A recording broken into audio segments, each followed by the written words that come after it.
శ్రీ తిరుమల రామచంద్ర గారు సాహితీ స్వగతుని స్వాగతం 14వ భాగం 38:25 అమరావతి ఆదర్శంగా అందాలు దిద్దుకున్న ఆగ్నేయ ఆసియా.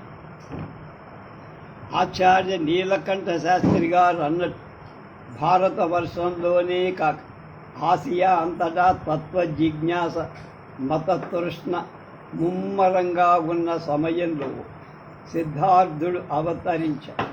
అనంత కాలాలకు అపూర్వమైన వ్యక్తిత్వం, సరళం సర్వజనీనమైన నైతిక జీవన సిద్ధాంతం తథాగతుడు ప్రపంచానికి ప్రసాదించిన 2 వరాలు. మారుని జయించిన మహాబలుడి జీవితం, సామ్రాజ్యాన్ని కాలదన్నిన సర్వార్థ సిద్ధుని త్యాగం, సత్య అహింసల చేత అమృతం ఒలికించిన సమంత బుద్ధి సుచరితం ఎవరిని ముగ్ధులు చెయ్యవు. అయినప్పుడు ఆసియా అతన్ని ఆరాధించినదన్న అతని దివ్య చరిత్రలో ఆసియా కరకురాళ్ళు కరిగి కళగా పారినవన్న ఆశ్చర్యమేముంది.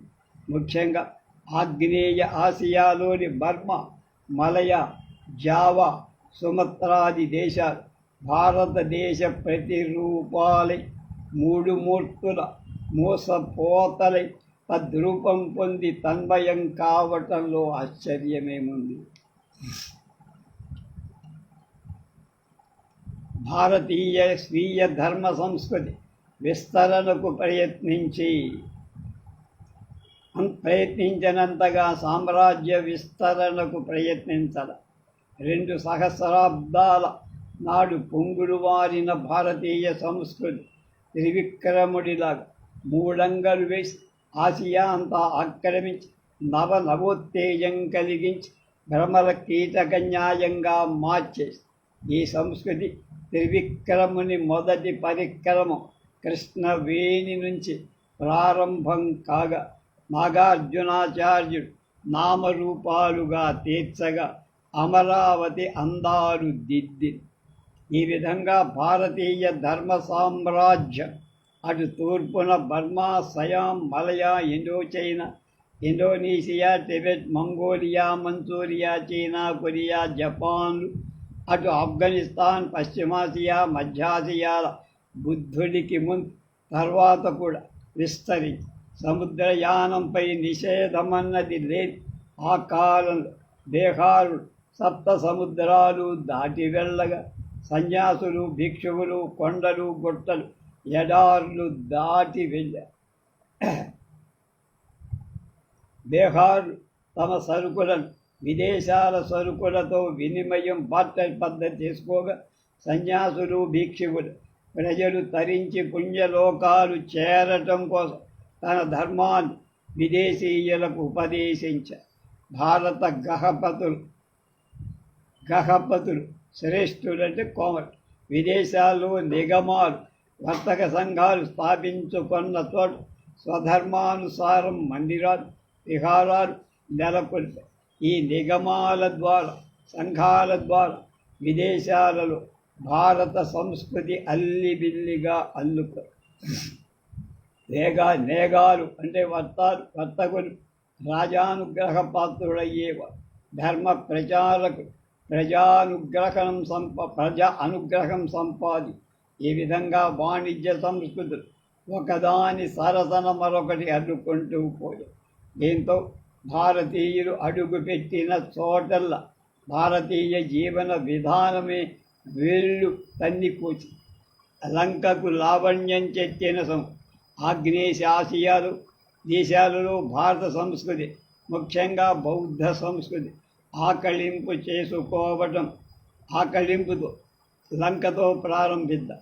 లంకా ద్వీపాన్ని సరిత్పది తన తరంగ హస్తాలతో సముద్రం వేరు చేసిన నిజానికి అది భారతదేశంలోని చెక్కే ప్రాగైతిహాసాల కాలం నుండి, రామాయణ కాలం నుండి మనకు దానికి అవినాభావ సంబంధం. ఈ సంబంధాన్ని దేవానాం ప్రియుడు అశోక చక్రవర్తి పునర్నవం చేశారు. తథాగతుడి తథ్యమార్గాన్ని సందేశాన్ని బోధిధర్మ శాఖతో తన సోదరుడు మహేంద్రుడితో సోదరి సంఘమిత్రతో లంకకు పంపారు. అప్పటి లంకాధిపతి తిస్సుడు ఆ అర్హంతులకు స్వాగతమిచ్చి బౌద్ధ ధర్మ దీక్షితుడు.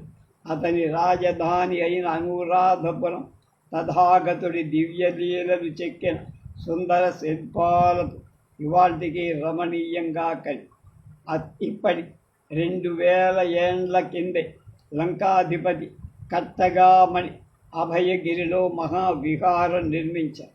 బుద్ధుడు ఉపదేశించిన హీనయాన పాతుకొన్నది లంకలో.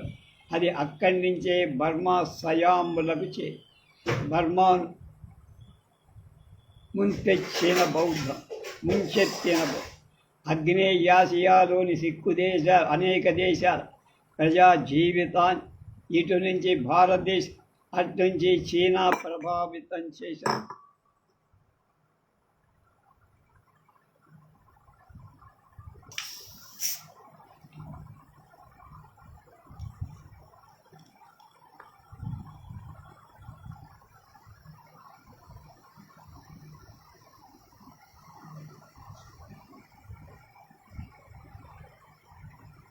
మీకు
బర్మా తూర్పు దేశాలకు సింహద్వారం, తూర్పు ఆసియాకు స్థల మార్గం.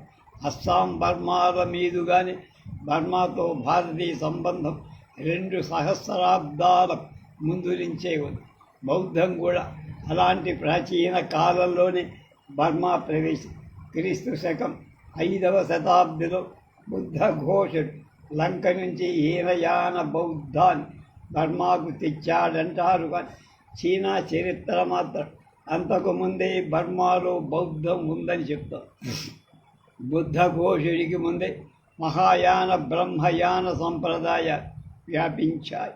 తర్వాత క్రమంగా వజ్రయానం, వైదిక మతం, దాంతోపాటు ధర్మశాస్త్రం మొదలైనవి భారతదేశం నుంచి వ్యాపించాయి. చివరకు సంస్కృత ప్రాకృతాల ప్రభావం బర్మా భాషపై పడి అనేక పదాలు దారిలో చేరిపోయాయి. కానీ 11వ శతాబ్ది ప్రారంభంలో బర్మా ప్రజలలో జాతీయత తలెత్తి అనవ్రతుడనే రాజు పాలనలో హీనయానం మళ్ళా విజృంభించి మహాయానాన్ని తొక్కేసి పాలీ మత భాష అయింది. అనవ్రతు గొప్ప విజేత సంస్కరణ భారతీయ లిపికి మారు కుర్మా లిపిని ప్రవేశించబెట్టారు. బౌద్ధ గ్రంథాలను బర్మా భాషలోకి అనువదింపజేసి దాంతోపాటు కళ పునరుజ్జీవనం కూడా ప్రారంభమై అనేక సుందర మందిరాలు వేసి అతడు తన రాజధాని పగాన్లో తెగువంట ఆనంద మందిరం అనే విహారం అతి సుందరంగా నిర్మించి పగాన్ ఆనాడు బౌద్ధుల కేంద్రం. ముస్లింలకు భయపడి భారతదేశంలోని నలంద మొదలైన దేశాల కేంద్రాలను అనేక మంది బౌద్ధ విద్వాంసులు పగాన్కు వచ్చి తరదాచుకున్నారు. పగాన్ రాజ్యకాలం బౌద్ధానికి బర్మాలో స్వర్ణయుగం. పగాన్ ఇరావతి నదీ ముఖద్వారం ఉన్నందువల్ల గుప్తుల కాలం నుంచే భారతదేశానికి బర్మాకి సముద్ర మార్గంగా రాకపోకలు జరిగాయి. 12వ శతాబ్ది ఆఖరిలో హిలోమినో అనే రాజు బుద్ధగయలోని మందిరం నమూనాలో ఒక స్తూపం నిర్మించారు. 13వ శతాబ్దిలో కుబ్లీ ఖాన్ మనవడు బర్మాను జయించగా ఎగువ బర్మా చీనా సామ్రాజ్యంలో కలిసింది. మళ్ళా 16వ శతాబ్దంలో బుయిన్ నగుంగ్ అనే రాజు కాలం బర్మా ఏకీకృతమై అప్పటి నుంచి ఇవాళ దాకా బౌద్ధమే అక్కడ ప్రధాన. సయాంపై బౌద్ధ సంస్కృతి ప్రభావం. సయాం దేశీయుడు తమ సోదరులైన కాంబోడియా వారి నుంచి నాగరికత నేర్చారు. సయాంలో బౌద్ధం ఎప్పుడు ప్రవేశించిందో చెప్పలేం. కానీ 5వ శతాబ్దికి సయామంతటా వైదిక సంస్కృతి గుబాడించి తర్వాత హీనయాన బౌద్ధ బర్మా లంకా కాంబోజాల మీద సయాం చేరి 8వ శతాబ్దిలో హరిపుంజయ రాజ్యం బౌద్ధ రాజ్యం. మధ్య దిగువ సయాంలో లవపురి రాజధానిగా ద్వారావతి రాజ్యం వచ్చి ఈ రాజ్యం 10వ శతాబ్ది దాకా తర్వాత దీన్ని కాంబోజులు జయించారు.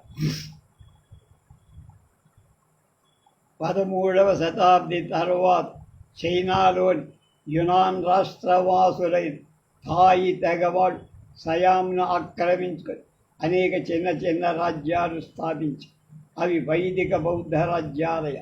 పాలకులకు వైదిక మతతత్వం పూర్తిగా పట్టి వాడు చీనాలోని తమ మాతృభూమిని గాంధారం అన్నారు.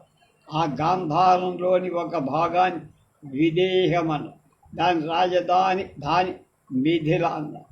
ఈ గాంధార రాజ్యం 13వ శతాబ్ది మధ్య దాకా.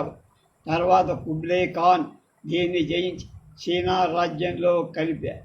కానీ థాయి తెగవాడు యూనాన్ నుంచి దక్షిణంగా తరలి సయాం ఉత్తర భాగంలో సుఖోధాయ్ అనే స్వతంత్ర రాజ్యం స్థాపి.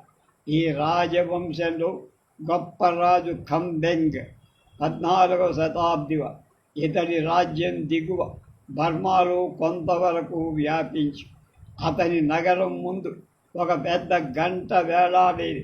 కడుపులో పుండు, హృదయంలో బాధ కలిగించే తమ కష్టాలు చెప్పుకొనాలనుకునేవాడు ఏ వేళైనా ఈ గంటను వాయించి రాజులు దర్శించవచ్చు. రాజు ఫిర్యాది వెంటనే తీర్పు చెబుతారు. అతని మరణానంతరం మేనం నదీ తీరను అయోధ్య అనే మరొక రాజ్యం స్థాపితం. దీనికి రాజు రామధిబోడి. దీనిని బర్మా వాళ్ళు ధ్వంసం చేయగా 1767 నుంచి బ్యాంకాక్ రాజధాని. సయాం రాజులు నేటికి తమ వైదిక సంస్కృతికి బౌద్ధ మతానికి గర్వపడదు. భాషలో ప్రజాధిపక, రామేశ్వర, అయోధ్య, ఇంద్రపురి, స్వర్గాదిక, విష్ణులోక, ధర్మరాజ, మహేంద్ర మొదలైన సంస్కృత పదాలు అవే అర్థాలలో చేరి ఇవాళకి నిలిచి ఉన్నాయి. సయాం వర్ణమాలను రామ్ ఖంబెగ్ అనే విద్వాంసుడు కనిపెట్టాడట. సయాం ప్రథమ నిఘంటు పేరు పదానుక్రమ. బ్యాంకాక్ నిండా నేటికి బౌద్ధ వైదిక విగ్రహాలు సుందర రూపంలో సాక్షాత్కరిస్తుంది. ఈ శిల్పంలో అమరావతి ఛాయలు, తర్వాత గుప్త పల్లవ సంప్రదాయం కనిపిస్తుంది. ఇండో చైనాలో బౌద్ధ వైదిక. ఇండో చైనా అంటే కాంబోజ, లావోస్, చంపాలా, కాంబోడియా, లావోస్, సమాంలాయ్. ఇండో చైనా భారతీయ నాగరికత సంగమస్థాయి. భారతదేశం ఇండో చైనా వైదిక బౌద్ధ మతాలను కళలను ప్రసాదించింది. చైనా పరిపాలన పద్ధతిని, చట్టాలను, కన్ఫ్యూషియన్ తత్వాన్ని ఇచ్చింది. క్రీస్తు పూర్వం 1వ శతాబ్ది నుండి క్రీస్తు శకం 2వ శతాబ్ది మధ్య వరకు ఆగ్నేయ ఆసియాలో 6 భారతీయ సంస్కృతి కేంద్రాలు ఉన్నాయి. 1 దక్షిణ అన్నాం, కాంబోజా, చంపాల్. 2 మలయా దక్షిణ ప్రాంతం. 3 సుమత్రాలోని సలంబాగ్ లోయ. 4 మధ్య జావా. 5 తూర్పు బోర్నియా. 6 ఎగువ మలయాలోని ఖేడా నగర్. ఇవన్నీ వైదిక మతం వలసలే. ప్రాచీన చంపారాజ్యం 2వ శతాబ్దిలో స్థాపితం. దీన్నే కొచ్చిన్ చైనా అంట. దీనికి ఆదివాసులు పొలినీసియా తెగవాడు వాళ్ళైన చెం తెగవాడు. వీరు వైదిక మతాన్ని స్వీకరించారు. భారతీయులు ఈ రాజ్యాన్ని చంపా అని పేరు పెట్టి, మగధలో మలక చంపారాజ్యం ఉంది కనుక హుయన్సాంగ్ చీనా యాత్రుడు దీన్ని మహాచంపా అని. శ్రీమారుడనేవాడు ఈ చంపారాజ్యం స్థాపించాడు. భారతీయుల ఆధిపత్యంలో శం తెగవాడు భారతీయ సంస్కృతిని స్వీకరించారు. ఈ భారతీయ రాజ్యం మొదట పాండురంగ, విజయ, కుధార, అమరావతి అని 4 భాగాలుగా విభక్తమై వీటిని శ్రీమార సమైక్యం చేశారు. ఈ కాలంలో సంస్కృత భాషా సాహిత్యాల పట్ల ఆదరం పెరిగి రజతం, సువర్ణం, స్థావరం, జంగమం వంటి సంస్కృత పదాలు పాతుకున్నాయి. బౌద్ధం 7వ శతాబ్ది కాని చంపాలో ప్రవేశించల. చంపా రాజులు భారతీయ రాజుల్లాగా పండిత గోష్ఠులు జరిగి పట్టాభిషేకం కూడా వైదిక సంప్రదాయంగా నడిచేది. ఉత్తర అన్నాంలో మాత్రం 3వ శతాబ్దిలోనే బౌద్ధం వచ్చి 1000 సంవత్సరాల వరకు బౌద్ధ ప్రభావం. జనసంఖ్యలో 80% బౌద్ధం. ప్రతి గ్రామంలో విహారం స్తూపం ఉండే. పర్వతంపై కట్టిన హవోంగ్ బిచ్ స్తూపం యాత్రికులను విశేషంగా ఆకర్షి. కాంబోజ మొదట దక్షిణ అన్నాంతో చెన్నా అంటే చంపాతో ఫ్యూనాన్ రాష్ట్రంలో భాగం. క్రీస్తు శకం మొదటి శతాబ్దంలో భారతీయులు అక్కడ వలస ఏర్పడ్డారు. 5వ శతాబ్ది వరకు ఇది ఫ్యూనాన్లో భాగం. 6వ శతాబ్దిలో భారతీయ రాజవంశం రాజ్యం స్థాపించి మొదటి భారతీయ రాజు కౌండి అతడు అంతర్వాణి ప్రేరణతో రాజ్యం స్థాపించాడు. అతడు భారతీయ సంప్రదాయ ప్రకారం అంతా మార్చేశాడు. అక్కడి ఖమేర్ జాతి వాళ్ళకు తమ మూల పురుషుడు కంబు స్వయంభువ అని రాజుని నవిశ్వారు. కంబు స్వయంభువ ఆర్యదేశం రాజని కాంబోజానికి వచ్చి నాగరాజు కుమార్తెను పెళ్ళాడాలని, తాము కంబు సంతానమని, తమ దేశం కాంబుయమని వాళ్ళ విశ్వాసం. ఈ రాజు కాలం కాంబోజమంతా దేవాలయాలతో, విహారాలతో, స్తూపాలతో నిండిపోయి రామాయణం, భారతాలు వాళ్ళ ఆస్తి అయ్యారు. 9వ శతాబ్దిలో కాంబోజాన్ని పాలించిన యశోవర్మ కాలంలోనే విశ్వవిఖ్యాతమైన అంగకోర్భవం దేవాలయం పునర్నిర్మించవచ్చు. ఇది ఒక దేవాలయం కాదు, దేవాలయ సమూహం. అది ఒక మహానగరం. గోడలపై శిల్పాలు, గోపురాలు మొదలైన వాటి రామణీయ కథ చెప్పనలముగా. 10వ శతాబ్దిలో రాజేంద్రవర్మ కాలంలో మహాయాన బౌద్ధం కాంబోజంలో వ్యాపి బుద్ధ భగవాన్, జనలోకేశ్వర, యజ్ఞావారమిత్, వజ్రపాణి అనే పేర్లతో అక్కడ ఆరాధింపబడే. తర్వాత వైదిక మతం ప్రపంచ సూర్యవర్మ అనే రాజు అంగల్ కోర్నట్ నగరంలో గొప్ప విష్ణు మందిరం నిర్మించి కాంబోజ కళాకారులకై వాదానికి వైదిక మత ప్రచారానికి ఈ మందిరం పరమసీమ. ఇది మొదటి అంగోర్ ధోమ్ స్తూపానికి దక్షిణంగా నిర్మించబడి దీని 5 ఉన్నత శిఖరాల కైవారం 1/2 మైలు. దీని గోడలపై భారత రామాయణ గాథలు చెక్కారు. ఈజిప్టు పిరమిడ్లు కాదు, గోధిక్ వాస్తు శిల్పాలు కాదు, బుదూర్ స్తూపం కాదు, అంగర్ కోర్నట్ దేవాలయం గాంభీర్యాన్ని, కళా నైపుణ్యాన్ని సాటిరావని విమర్శకులంట. అంగకోర్ ధోమ్ కంబుపురి అని కూడా పేరు. 9వ శతాబ్ది వరకు కాంబోడియా రాజధానిగా తర్వాత సయాంకు వాడు దాడి చేసి ధ్వంసం చేసి ఈ నగర ద్వారాలపై 5 బుద్ధుడి శిరస్సు శిల్పాలు పెద్దవి. నగర మధ్యంలో స్వర్ణ శిఖరం గల మందిరం, దాని ప్రధాన శిఖరం చుట్టూ 20 శిలా శిఖరాలు. ఇది శివాలయం పిరమిడ్ ఆకారంలో ఉండే కాంభోజ వాస్తుగత మహోన్నతమై ఇది గంభీరమైన అంగర్ కోట్ నట్ సందిరంలో పరాకాష్ఠ చెంది దీనికి సాటి ప్రపంచంలో మరొకటి లేదనొచ్చు. దీని ముందు నిలుచుంటే చిత్తం చెలిస్తుంది. మలయాలు మన మత మలయాలకు 2,000 సంవత్సరాల దూరంలో భారతీయులు వలస వచ్చి మలయా బంగారు సుగంధ ద్రవ్యాలు, చందనం, కర్పూరం, సాంబ్రాణి మొదలైన అమూల్య పదార్థాలు భారతీయులను బాగా ఆకర్షించి మలయా ద్వీప సమామ్నాయమంతటిని మలవాడు సువర్ణ ద్వీపమని తమసిక్ అనే పేరు సింగపూర్గా మార్చారు. లిపిని సంఖ్యలను ఇచ్చి నాగరికులను చేసి వ్యాపారంతో పాటు మన మతాలు శైవం, వైదికం, బౌద్ధం అక్కడికెళ్ళాయి. 4వ శతాబ్దిలోనే కేడా అనే పట్టణంలో దేవాలయాలు స్థాపించి సంస్కృతంలో శాసనాలు వేయించారు.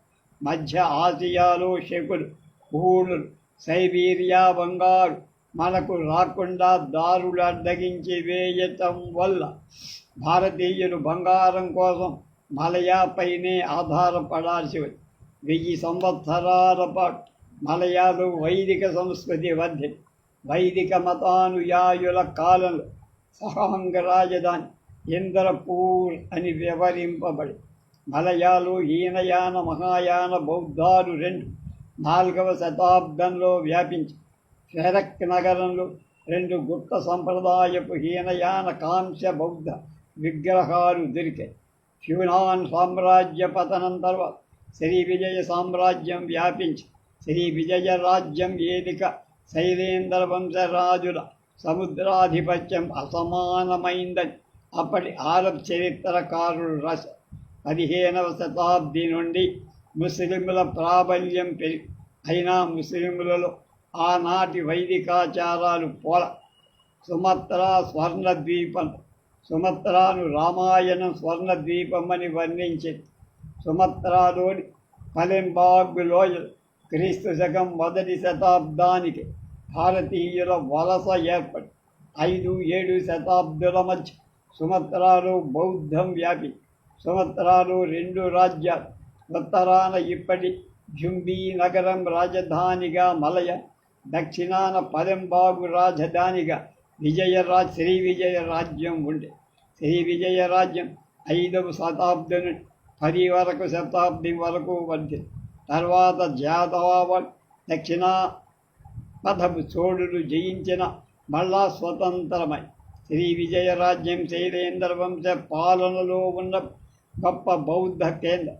వీరు మహాయాన బౌద్ధ అనుయాయి. వీరే బారోబదూర్ జావాలో గొప్ప విహారం నిర్మించి వీరి నౌకలు భారతదేశానికి తరచు వెచ్చి వెళ్ళి ఇచ్చింగ్ అనే చైనా బౌద్ధ పండితు 7వ శతాబ్దిలో శ్రీ విజయకు వచ్చి అనేక భారతీయ గ్రంథాలు చదివి చైనా భాషలోకి అనువాదం చేసుకో 1000కి పైగా భిక్షువులు, విద్యార్థులు శ్రీ విజయ రాజధానిలో వివిధ శాస్త్ర అధ్యయనం చేసేవారు. 8వ శతాబ్దిలో ఒక శైలేంద్ర వంశరాజు అవకలోకితేశ్వర, ఆర్య, తారాశక్తి మందిరాలను విగ్రహాలు నెలకొల్పారు. దేనా బౌద్ధ సన్యాసు భారతదేశానికి వచ్చే ముందు శ్రీ విజయకు వచ్చి కొంతకాలం సంస్కృత శిక్షణ పొంది వచ్చేవారు. సుమత్ర సహాయానంపై మహాయానంపై తంత్రయానం ప్రభావం బాగా. నలంద విశ్వవిద్యాలయ ఆచార్యుడు ధర్మపాలుడు తన ముసలితనంలో శ్రీ విజయకు వచ్చి విశ్రాంతి తీసుకున్నారు. 14వ శతాబ్ది వరకు బౌద్ధం సుమత్రాలో ఉంది. అప్పటి రాజు ఆదిత్యవర్మ అవలోకితేశ్వరుని అవతారమైన చిన్న అమోఘ సాన విగ్రహాన్ని ప్రతిష్ఠించారు. అప్పటికప్పుడే ఇస్లాం ఉత్తర సుమత్రాలో వ్యాపించి త్వరలో ద్వీపాన్నంతా ముంచేసి జావా యవ ద్వీపంలో జావా యవద్వీపంగా రామాయణంలో చెప్పబడి ఇండోనేషియా ఇదే పెద్ద ద్వీపం. జానాలు 5వ శతాబ్ది నాటికి బౌద్ధం వ్యాపించి లేదు. మధ్య జావాలు 1వ శతాబ్దికే వైదిక మతాయాలు వలసలుండే కనుకనే సుప్రసిద్ధ చీనా యాత్రి పాహియాన్ జావాలో బ్రాహ్మణులున్నారని వాళ్ళ మతం బ్రాహ్మణ మతం అని అన్నారు. పాహియాన్ 14 క్రీస్తు శకం 413 ఒక వైదిక మతానుయాయి వాళ్ళలో కాంటెన్ నగరానికి వెళ్ళారు. జావాలో మొదట బౌద్ధాన్ని ప్రచారం చేసినవాడు గుణవర్మ అనే కాశ్మీర రాకుమార్. అతని రాజ్యం వదిలి బౌద్ధ ప్రచారం నిమిత్తం భిక్షువయ్యాడు. ఇతడు మొదట లంకకి వెళ్ళి అక్కడి నుంచి జావాకు వచ్చి మొదట జావా రాజమాతకు బౌద్ధ దీక్ష, తర్వాత రాజును బౌద్ధ దీక్షితుని చేసి పెదవ కాంటన్ వెళ్ళి కొంతకాలానికి చనిపోయారు. జావా 8వ శతాబ్దంలో శైలేంద్ర వంశ చక్రవర్తులు శ్రీ విజయ రాజ్యంలో భాగమైన తర్వాత మహాయాన బౌద్ధానికి కేంద్రమై దేవేంద్రుడనే రాజు మధ్య జావాలో తారాదేవి మందిరం నిర్మించారు. శైలేంద్ర పాలన మధ్య జావాలో 10వ శతాబ్దం వరకు ఉంది.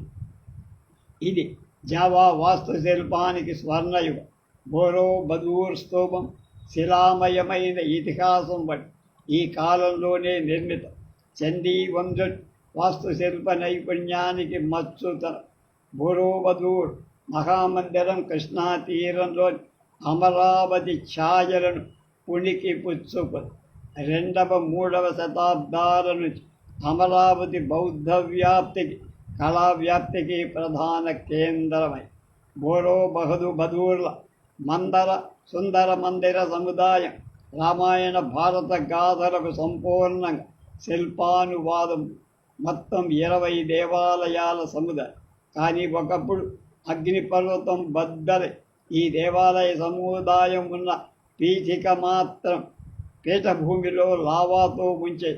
దానితో ఈ 12 దేవాలయాలు శిథిలమై 8 మాత్రం మిగిలి. వీటిలో 5 అర్జున దేవాలయాల సముదాయం పీఠభూమి ఉత్తర చివర ఉంది. కానీ అత్యంత సుందరమైన చండీ భీమ మందిరం ఒంటిగా పీఠభూమి దక్షిణాగ్రంపై ఉంది. పూర్వం డచ్చివారు ఈ మందిరం పట్ల చాలా అశ్రద్ధ చేశారు. కానీ ఇవాళ స్వతంత్ర ప్రభుత్వం ఈ కళాఖండాలపై శ్రద్ధ బానేపెట్టి మధ్య జావాలు శైవం మహాయానం ఒకదానికొకటి వరుసగా అభివృద్ధి చెందారు. కనుకని బోరోబదూర్లోని గొప్ప స్తూపం వచ్చి అది శైలేంద్ర కాలపు గొప్ప కళాకం. ఇది జోగ్జగార్తాకు దగ్గరలో బోరోబదూర్ స్తూపం జీవకళా పరిపాక పరాంశం. దీని మీద బుద్ధ జీవిత ఘట్టాల సుందర శిల్ప వర్ణన ముగ్ధుడు కానివాడుండు. బోరోబదూర్ స్తూపం చరిత్ర శాఖ మట్టుగా కట్టిన 6 వేదికలపై నిర్మించబడి అట్టడుగు వేదిక వెడల్పు 473 సదరపు అడుగు. ఈ వేదికపై 4 వైపులా సోపాన పంక్తి మెట్లు. 6వ వేదిక మధ్య వర్తులాకారంగా చిన్న స్తూపాల 3 వరుసలు. ఈ చిన్న స్తూపాలు మొత్తం 10. 3వ స్తూప వలయం మధ్య పెద్ద స్తూపం. ఈ చిన్న స్తూపాలు గూడువి. మధ్యన ఉన్న పెద్ద స్తూపం వ్యాసం 52 అడుగు. స్తూపం కింద భాగంలోనే శిల్పాలన్నీ పెద్ద భాగంలో లేవు. ఇది ఐహిక ప్రపంచానికి ఆముష్టిక ప్రపంచానికి సంకేతమంట. ప్రతి అడుగు మీద ధ్యాన బుద్ధ విగ్రహాల వరుసలుంటాయి. ఇవన్నీ మహాయాన సంప్రదాయ ప్రకారం నిర్మించాయి. ఇవి ప్రతి పార్శ్వంలో 92.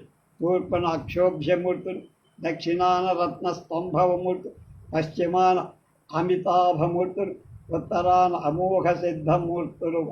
అన్నిటికంటే పై వరుసలో 64 మూర్తులు. అడుగు తులచి గోళ్లలో చెక్కిన నైరోచన మూర్తులు 72. మొత్తం 504. పూర్వ సింహద్వారం సోపాన పంక్తి నుంచి ఎక్కి ఎడమవైపు తెరగాని మృగదానంలో బుద్ధుడి తొలి ఉపదేశం చిత్రించే 120 శిల్పాలు. తర్వాత లలిత విస్తరంలో చెప్పిన బుద్ధ చరిత్ర అనుసారం శిల్పం. బోరోబదూర్ శిల్పులు కేవలం భారతీయ శిల్పానుకర్తలు కాదు, జావా జాతీయతను దానిలో కమ్మాడు. 14వ శతాబ్దం నుంచి జావాలో ఇస్లాం వ్యాపించి అయినా భారతీయ సంప్రదాయం జావా ముస్లింల జీవితం నుంచి మరుగు కాదు. బలి ద్వీపంలో మహాయాన బౌద్ధం జావా శైలేంద్ర రాజుల కాలంలో వచ్చి జావా ప్రజలు తమదే అనాది భారతదేశం అన్నంతగా మారి భారతదేశాన్ని తద్రూపమై ఇది 14వ శతాబ్ది వరకు చాలా స్వతంత్రంగా. తర్వాత మజహహిద్ వంశం రాజులు ఏలుబడిలోకి బోర్నియా ఫిలిప్పీన్స్లలో వైదిక బౌద్ధ ధర్మ ప్రభావం పడి ఈ విధంగా బౌద్ధం, బుద్ధుడు, శైవం, శివుడు, వైష్ణవం, విష్ణువు, ఆగ్నేయ ఆసియా ప్రజల జీవితాన్ని మధురం చేసి దేశాలను కళా విలసితాలు చేసి ఆగ్నేసియాసియా కళా విలసనం వివరాలు శ్రీ ఎన్వి పుణభాంకర్, బిజినాల్డ్ బీట్స్, డాక్టర్ మజుందార్ మున్నగు పండితుల గ్రంథాలు చదవటం ప్రయోజనకారి. ఈ వ్యాసం దిగ్దర్శకం మాత్రమే అంటున్నారు ఆచార్య తిరుమల రామచంద్ర. రేపు సమాజ శ్రేయస్సు తృతీయ పురుషార్థం గురించి తెలుసుకుందాం.